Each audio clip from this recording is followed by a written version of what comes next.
So I saw Rogue One recently, and it was alright. The problem was that you just don't care at all.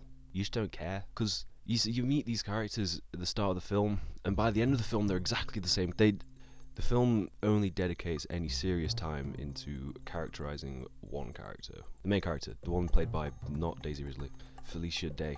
What's she called?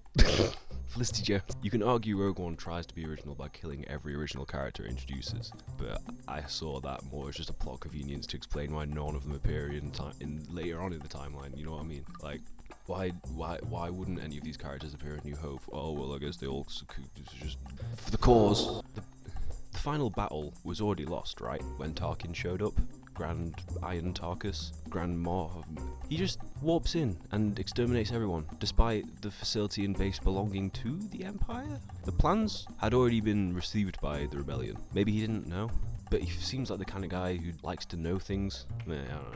He doesn't come across as the shoot first, ask questions later sort of guy. I mean, we know they got the Death Star plans, we saw the Death Star blow up, who cares how they got them? They all died, and none of them were interesting in the first place. You see, the main problem with this film isn't the simple plot or the premise, it's the lack of a character. Almost everyone in this film comes across like they either don't give a shit or they don't know how. This isn't to say the performances themselves were bad. The stupid robot alone was a good example of what an actor or a voice actor can bring to a character, but the story never took the time to develop any of them. So everything's real, nothing's superfluous, which means that some things are really... I was superfluous.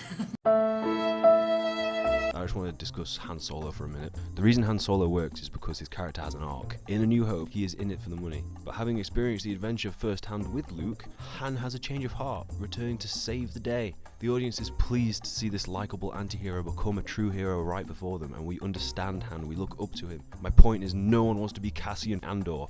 He literally stabs a guy in the back. I guess you could argue he was sparing him because the stormtroopers were coming and he couldn't get out. But it came across like silencing him, to be honest. Okay, what was I on about? Oh yeah. About 2/3 of the way through Rogue One, everyone suddenly becomes best friends for no reason. I'm almost certain that one guy, this one, and Jin share maybe one line of dialogue throughout the whole film up until this point, and then, out of nowhere, he turns to her before the final mission and calls her little sister. Why? And why was Cassian so determined to risk his neck to save Jin? After it had already been established Cassian will stab you in the back the moment you become a liability. Please tell me if I'm missing something. And yeah, you can argue that, yeah, sure, Ben Kenobi and Luke Skywalker knew each other for what seemed like a day, but the difference is the film bothered to show them interacting. They learned about each other, and they came to know each other in the space of a day. Luke knew Ben better in the space of a day than Jin ever knew Cassian. This film is over 2 hours long. Star Wars does not need to be over 2 hours long. Getting that out of the way. Things like the blue milk at the beginning don't bother me because they don't take you out of the plot if you don't understand the reference. If you don't know what blue milk is, it doesn't matter because the plot isn't deliver the blue milk. The blue milk can just be there and the people who know what it is can just be like, oh look, blue milk. But the filmmakers really wanted us to see this as a Star Wars film, so they shoved so much shit into the plot. Early on in the film,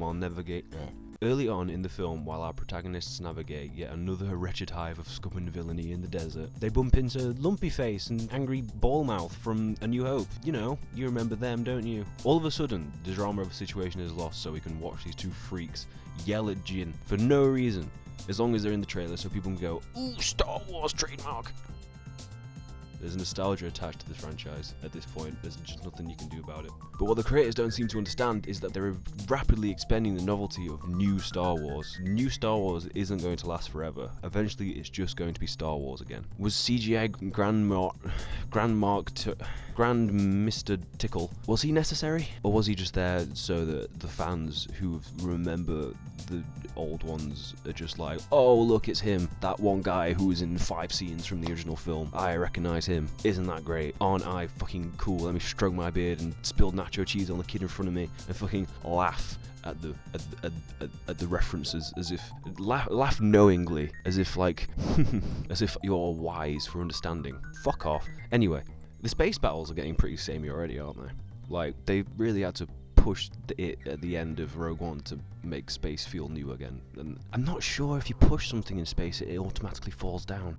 I'm making the film sound worse than it is. If If you're a Star Wars fan, you'll probably like it. And if you're a Star Wars fan, you've definitely already seen it by now. I'm just scared Star Wars is starting to feel stale. When Episode 7 came out, that really refreshed Star Wars for me, in a way. I was never too impressed. Well, obviously I was never too impressed with the prequels, despite being the correct age for them. Empire Strikes Back was pretty good.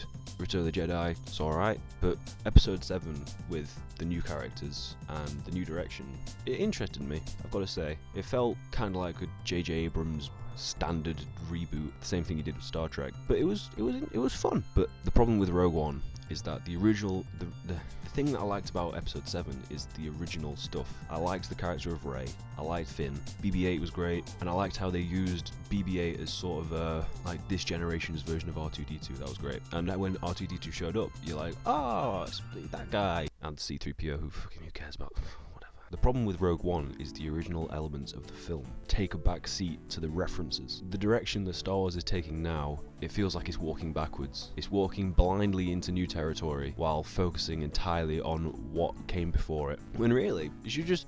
The original trilogy of Star Wars is really popular, and all that stuff was new when it came out. You do realize that, right? The way you expand your audience isn't to just keep making the same thing. It's to make new things. You can use the license, use the Star Wars license as much as you like. Use lightsabers, they're fun. Blasters, fine. Space travel, aliens, all that. But just, does it really have to be just a story about a ragtag bunch of misfits? It just feels like Final Fantasy Star Wars. It's just the same as New Hope. It's just the same as Empire Strikes Back.